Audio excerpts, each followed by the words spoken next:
പോയോ?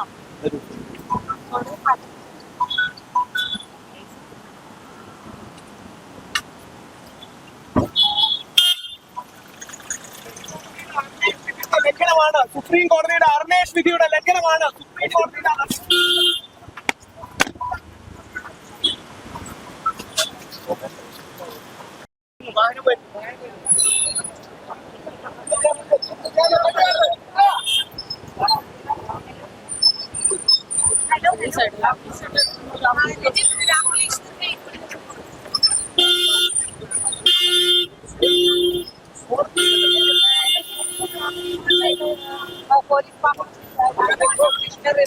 നമസ്കാരം. രാഹുൽ മാങ്കൂട്ടത്തിനെതിരെയുള്ള ലൈംഗികാരോപണ പരാതി, അതുമായി ബന്ധപ്പെട്ട് രാഹുൽ ഈശ്വറിനെ പോലീസ് കസ്റ്റഡിയിലെടുത്തതൊക്കെ നമ്മൾ കണ്ടു.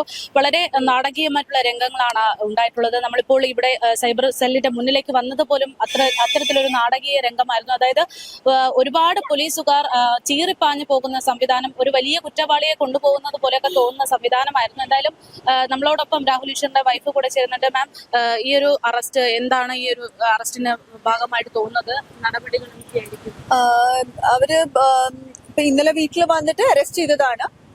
ആദ്യമെല്ലാം ബെയിലബിൾ ഒഫൻസ് ആയിരുന്നു. അത് കഴിഞ്ഞിട്ട് ഒരു നോൺ ബെയിലബിൾ ഒഫൻസും കൂടെ ചേർത്തിട്ടുണ്ട്. അപ്പൊ ഇന്നലെ പിന്നെ ഡീറ്റെയിൻ ചെയ്തിട്ട് ഇന്ന് വീട്ടിൽ വന്ന് ലാപ്ടോപ്പ് സീസ് ചെയ്തു.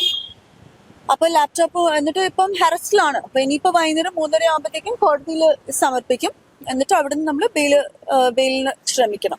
അറസ്റ്റ് പ്രതീക്ഷിച്ചിരുന്നു അല്ലെങ്കിൽ ഈ ഒരു അറസ്റ്റ് ഇല്ല, പ്രതീക്ഷയില്ലായിരുന്നു. കാരണം അറസ്റ്റ് ചെയ്യേണ്ട കാര്യങ്ങളൊന്നും ചെയ്തിട്ടില്ലല്ലോ. അപ്പൊ ഈ പറഞ്ഞിരിക്കുന്ന കാര്യങ്ങളൊക്കെ തെറ്റാണോ എന്ന് വെച്ചാല് പെൺകുട്ടിയുടെ പേരും മുഖവും വെളിപ്പെടുത്തി എന്ന് പറയുന്നത് തന്നെ പച്ചക്കള്ളമാണ്. അങ്ങനെ ഒരു സംഭവം ഉണ്ടായിട്ടില്ല.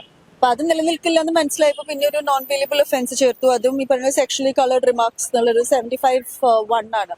പക്ഷെ അതും സത്യത്തിൽ രാഹുൽ ചേട്ടൻ പറഞ്ഞിട്ടുള്ളതല്ല, വേറൊരാള് പറഞ്ഞതിനെ രാഹുൽ ചേട്ടൻ കോട്ട് ചെയ്തതാണ്. അപ്പം ഇങ്ങനെ ഓരോന്ന് ചേർത്ത് അവർ ഇത് ചെയ്യാൻ എനിക്ക് തോന്നുന്നു വെച്ച് കഴിഞ്ഞാല് ഓവറോൾ നമ്മുടെ സമൂഹത്തില് സ്ത്രീ എന്ത് പറയുന്നു എന്നുള്ളതിന് മാത്രം ഒരു വാല്യൂ കൊടുക്കുന്ന ഒരു സമൂഹമാണ്. അപ്പം ഇതുകൊണ്ട് തന്നെയാണ് ഇത്തരത്തിലുള്ള വ്യാജ പരാതികൾ വരെ ഇപ്പൊ ഞങ്ങൾ എത്ര ഇതിന്റെ പിന്നാലെ ഓടുന്നു. അപ്പൊ ഇങ്ങനെയുള്ള പ്രശ്നങ്ങൾ അവോയ്ഡ് ചെയ്യാൻ വേണ്ടി തന്നെയാണ് മെൻസ് കമ്മീഷന്റെ ആവശ്യമുണ്ടെന്ന് എപ്പോഴും പറയുന്നതും. പിന്നെ എനിക്കും 2 ആൺകുട്ടികളാണ്. നാളെ അവർക്കെതിരെ എന്തെങ്കിലും ഇതേപോലെ ഭാവിയിൽ വന്നാലും അപ്പോഴത്തേക്കും ഇത് നല്ല സ്ട്രോങ് ആയ ഒരു അസോസിയേഷൻ ആയിട്ട് ഈ മെൻസ് കമ്മീഷൻ വരണം. കാരണം ഞാനൊരു സ്ത്രീയാണ്. അപ്പോൾ നാളെ സ്ത്രീകൾക്ക് തീർച്ചയായിട്ടും എല്ലാ പരിഗണനയും കൊടുക്കണം. പക്ഷെ ഇത്തരത്തിലുള്ള കളവ് ചേർത്തിട്ടുള്ള പരാതികൾ വരുമ്പോൾ യഥാർത്ഥത്തിൽ വിഷമവും പീഡനം അനുഭവിക്കുന്ന സ്ത്രീകളുടെ പരാതിക്കും പ്രാധാന്യം കുറയുകയാണ്. അപ്പൊ ശരിക്കും പറഞ്ഞാൽ ഇങ്ങനെ ഒരു നിയന്ത്രണം പുരുഷന്മാർക്കും സ്ത്രീകൾക്കും ആവശ്യമാണ്. രണ്ടുപേരുടെയും നല്ലതിന് തന്നെയാണെന്ന് ഞാൻ പറഞ്ഞു. ഇതാണ് രാഹുൽ ഈശ്വറിന്റെ ഭാര്യയുടെ പ്രതികരണം. തുടക്കം മുതൽ തന്നെ നമ്മളോട് ഈ ഒരു വിഷയവുമായി ബന്ധപ്പെട്ട്, അതായത് രാഹുൽ മാങ്കൂട്ടത്തിന്റെ വിഷയവുമായി ബന്ധപ്പെട്ട് സജീവമായിട്ട് പ്രതികരിച്ച ഒരു വ്യക്തിയാണ് രാഹുൽ ഈശ്വർ എന്ന് പറയുന്നത്.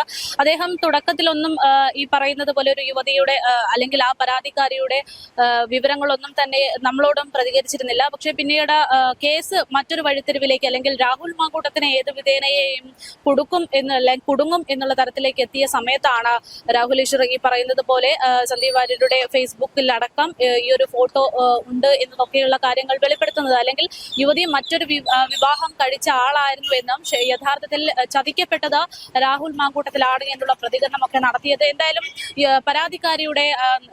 പരാതിയുടെ അടിസ്ഥാനത്തിൽ, അല്ലെങ്കിൽ അതിജീവിതയുടെ പരാതിയുടെ അടിസ്ഥാനത്തിലാണ് രാഹുൽ ഈശ്വറിനെതിരെ ഇത്തരത്തിലൊരു കസ്റ്റഡിയിൽ എടുത്തിരിക്കുന്നത്. രാഹുൽ ഈശ്വറിനെതിരെ മാത്രമല്ല, അദ്ദേഹത്തെ കൂടാതെ സന്ദീപ് വാര്യരടക്കം 5 പേർക്കെതിരെ നടപടി എടുത്തിരിക്കുന്ന ഒരു സാഹചര്യമാണ്.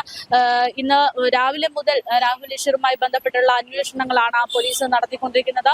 രാഹുൽ ഈശ്വറിന്റെ വീട്ടിലേക്ക് കയറി ചെല്ലുന്നു, അവിടെ നിന്ന് അന്വേഷണങ്ങൾ നടത്തുന്നു, ലാപ്ടോപ്പ് അടക്കമുള്ള കാര്യങ്ങൾ പരിശോധിക്കുന്നു എന്നുള്ളത് തുടങ്ങി മണിക്കൂറുകൾ നീണ്ട അന്വേഷണം, ചോദ്യം ചെയ്യലൊക്കെയാണ് ഇപ്പോൾ തുടരുന്നത്. നമ്മളിപ്പോൾ നിൽക്കുന്നത് സൈബർ സെല്ലിന് മുന്നിലാണ്. ഇവിടെയും ഈ പറയുന്നത് പോലെയുള്ള അന്വേഷണങ്ങൾ തുടരുകയാണ്, ചോദ്യം ചെയ്യൽ തുടരുകയാണ് എന്നുള്ളതാണ് വിവരം. എന്തായാലും ഈ വിഷയവുമായി ബന്ധപ്പെട്ട നിർണായകമായിട്ടുള്ള ഒരുപാട് കാര്യങ്ങൾ ആണ് ഇപ്പോൾ പുറത്തു വന്നുകൊണ്ടിരിക്കുന്നത്.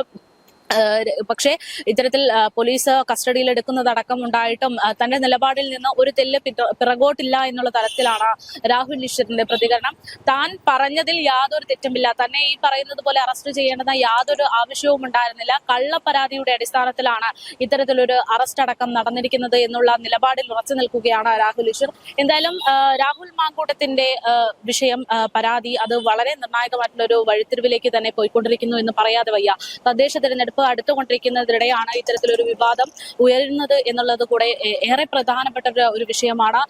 ശബരിമല പോലുള്ള നിർണായകമായിട്ടുള്ള പല കേസുകളും ഇതിനിടയിൽ ചർച്ച ചെയ്യപ്പെടാതെ പോകുന്നു എന്നുള്ളത് നമുക്ക് പറയാതിരിക്കാൻ വയ്യ. എന്തായാലും അതൊക്കെ ചൂണ്ടിക്കാണിച്ചുകൊണ്ടായിരുന്നു രാഹുൽ ഈശ്വർ ഈ വിഷയത്തിൽ നിർണായകമായിട്ടുള്ള വെളിപ്പെടുത്തലുകൾ നടത്തിയത്. അദ്ദേഹത്തിന്റെ യൂട്യൂബ് ചാനലിലൂടെയും മറ്റുമാണ് ഈ പറയുന്നത് പോലുള്ള കേസിനാസ്പദമായിട്ടുള്ള കാര്യങ്ങൾ പറഞ്ഞത്.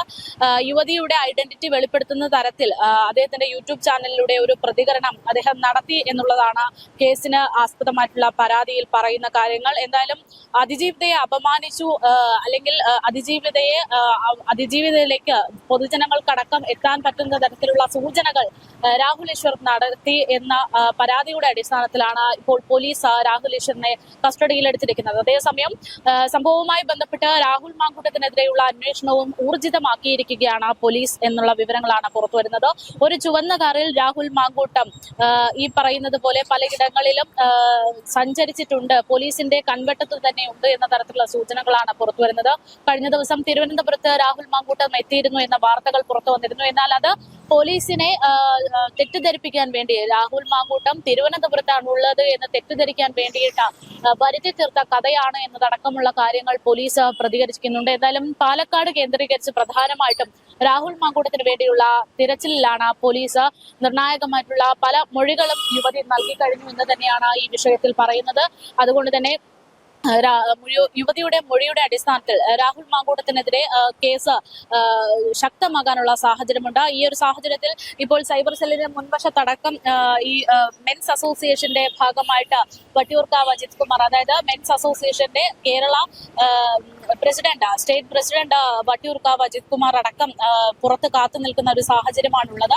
ഏത് വിധേനയും പുരുഷന്മാർക്കെതിരെയുള്ള കള്ളപ്പരാതികൾ അത് ഒഴിവാക്കണം, ഇനി ഇത്തരത്തിലുള്ള ഒരു കള്ളപ്പരാതികൾ ഉണ്ടാകരുത് എന്നതൊക്കെ തന്നെയാണ് വട്ടിയൂർക്കാവ് അജിത് കുമാറും പ്രതികരിക്കുന്നത്. എന്തായാലും ഈ കേസിൽ നിർണായകമായിരിക്കുന്നത് പ്രധാനമായിട്ടും സന്ദീപ് വാര്യരുടെ ആ ഒരു പോസ്റ്റ് തന്നെയാണ് എന്നത് പറയേണ്ടിയിരിക്കുന്നു. കാരണം തുടക്കം മുതൽ തന്നെ ഈ കേസിൽ രാഹുൽ മാങ്കൂട്ടം മാത്രമല്ല കുറ്റക്കാരൻ എന്ന് പറയാൻ വേണ്ടി രാഹുൽ ഈശ്വർ പ്രധാനമായിട്ട് ഉപയോഗിച്ചിരിക്കുന്ന സോഴ്സിൽ ഒന്നെന്ന് പറയുന്നത് യുവതിയുടെ ഭർത്താവുമായിട്ട് നിരന്തരമായിട്ട് രാഹുൽ ഈശ്വർ സംസാരിച്ചിരുന്നു എന്നുള്ള അവകാശവാദമാണ്.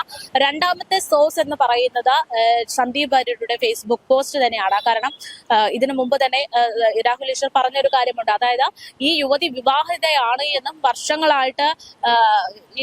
വർഷങ്ങൾക്ക് മുമ്പേ തന്നെ യുവതി വിവാഹം ചെയ്തു എന്നുള്ള കാര്യങ്ങൾ മറച്ചു വെച്ചുകൊണ്ടാണ് ഇങ്ങനെയൊരു നടപടിയിലേക്കൊക്കെ കടന്നത് എന്നും പറയാനുള്ള തെളിവായിട്ട് നിങ്ങൾ വേണമെങ്കിൽ സന്ദീപ് വാര്യരുടെ ഫേസ്ബുക്ക് പോസ്റ്റ് പരിശോധിച്ചാൽ മനസ്സിലാകുമെന്നുള്ള ഒരു പരാമർശം രാഹുൽ ഈശ്വർ നടത്തിയിരുന്നു.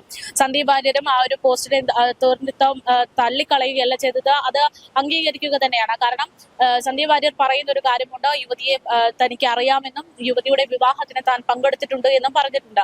അതേസമയത്ത് അന്ന് കല്യാണത്തിന് പങ്കെടുത്ത, അതായത് ഒരു ക്ഷേത്രത്തിൽ വെച്ച് നടന്ന കല്യാണത്തിൽ പങ്കെടുത്ത സന്ദീപ് വാര്യർ അവരുടെ വിവാഹ ഫോട്ടോ ഫേസ്ബുക്കിൽ പങ്കുവച്ചിരുന്നു. ആ ഒരു ഫേസ്ബുക്ക് ഫോട്ടോയാണ് ഇപ്പോൾ സമൂഹ മാധ്യമങ്ങളിലടക്കം വൈറലാകുന്നത് എന്നുള്ള അവകാശവാദങ്ങളൊക്കെ പുറത്തു വരുന്നുണ്ട്. എന്നാലും നിർണായകമായിട്ടുള്ള ഒരു രീതിയിലാണ് കാര്യങ്ങൾ, കേസ് പോയിക്കൊണ്ടിരിക്കുന്നത്. യുവതിയെ അപമാനിച്ചു എന്ന തരത്തിൽ ഇപ്പോൾ രാഹുൽ ഈശ്വറിനെ മാത്രമല്ല സന്ദീപ് വാര്യരുടെ അടക്കം പോലീസ് കേസെടുത്തിട്ടുണ്ട്. ഇവർക്കെതിരെ നടപടികൾ കൈക്കൊള്ളുന്നു എന്നുള്ളതാണ്. ഈ വിഷയവുമായി ബന്ധപ്പെട്ട നിരവധി പേരാണ് രാഹുൽ മാങ്കൂട്ടത്തിന്റെ വിഷയവുമായി ബന്ധപ്പെട്ട നിരവധി പേരാണ് രാഹുൽ ഈശ്വറിനെയും സപ്പോർട്ട് ചെയ്തും അല്ലാതെയും ഒക്കെ എതിർക്കുന്നത്. പക്ഷെ കേസിലേക്ക് ഈ നീതിയും ന്യായവും ഒക്കെ എല്ലാവർക്കും, സ്ത്രീക്കും പുരുഷനും തുല്യമാണ് എന്ന് പറയുമ്പോൾ ഒരു കേസ് നടന്നുകൊണ്ടിരിക്കുന്ന സാഹചര്യത്തിൽ അപ്പോൾ തന്നെ ഒരാളെ വിലയിരുത്തുകയോ അപമാനിക്കുകയോ ചെയ്യരുത് എന്നുണ്ട്. പക്ഷെ ഈ ഒരു കേസിൽ ഇങ്ങനെ ഒരു കേസ് മുന്നോട്ട് പോകുന്ന സാഹചര്യത്തിൽ ആ യുവതിക്കെതിരെ യുവതി തെറ്റുകാരിയാണ് എന്ന തരത്തിൽ ഒരു പരാമർശം നടത്തിയതാണ് പ്രശ്നമായിരിക്കുന്നത്. ആ യുവതിയുടെ ഐഡന്റിറ്റി മനസ്സിലാകുന്ന തരത്തിലൊരു കാര്യം പറഞ്ഞതോടെ കൂടെ ഇതൊരു വലിയ വിഷയത്തിലേക്ക് അല്ലെങ്കിൽ വിവാദത്തിലേക്ക് കടക്കുകയായിരുന്നു. ഇങ്ങനെ ഒരു യുവതിയിലേക്ക് എത്താൻ ഉതകുന്ന തരത്തിലുള്ള ഹിന്റുകൾ നൽകിയത് രാഹുൽ ഈശ്വരാണ് എന്നതാണ് ഇവിടെ യഥാർത്ഥത്തിൽ ഒരു വിവാദത്തിന് വഴിതെളിച്ചിരിക്കുന്നത്. എന്തായാലും സത്യം അതെന്നായാലും തെളിയിക്കപ്പെടും എന്നുള്ള ഒരു അവകാശവാദത്തിലാണ് രാഹുൽ മാങ്കൂട്ടം നിൽക്കുന്നത്. പക്ഷേ രാഹുൽ മാങ്കൂട്ടം എവിടെയാണ് എന്നതിന് ഇപ്പോഴും ഒരു ഉത്തരമില്ല. കോടതിയെ സമീപിക്കും, ജാമ്യം ലഭിക്കും എന്നുള്ള ഒരു വിശ്വാസം തന്നെയാണ് രാഹുൽ മാങ്കൂട്ടത്തിനുള്ളത് എന്നുള്ളതാണ് നിലവിൽ പുറത്തുവരുന്ന സൂചന. ഏതു വിധേനയും കോടതിക്ക് മുന്നിൽ താൻ തന്റെ നിരപരാധിത്വം തെളിയിക്കുമെന്ന് സമൂഹ മാധ്യമങ്ങളിലൂടെ രാഹുൽ മാങ്കൂട്ടത്തിൽ പറഞ്ഞിട്ടുണ്ട്. പക്ഷേ കാര്യങ്ങൾ നിലവിൽ പുറത്തു വന്ന റിപ്പോർട്ട് പ്രകാരം ഏകദേശം ഇരുകൂട്ടരുടെയും ഭാഗത്തുള്ള തെറ്റുകളൊക്കെ വ്യക്തമായി കഴിഞ്ഞു. ഇനി കോടതി വിധിയാണ്. ആ കോടതിയിലേക്ക് കേസ് എത്തുമ്പോൾ എന്തായിരിക്കും എന്നുള്ളത് തന്നെയാണ് കേരളം ഉറ്റുനോക്കുന്നത്.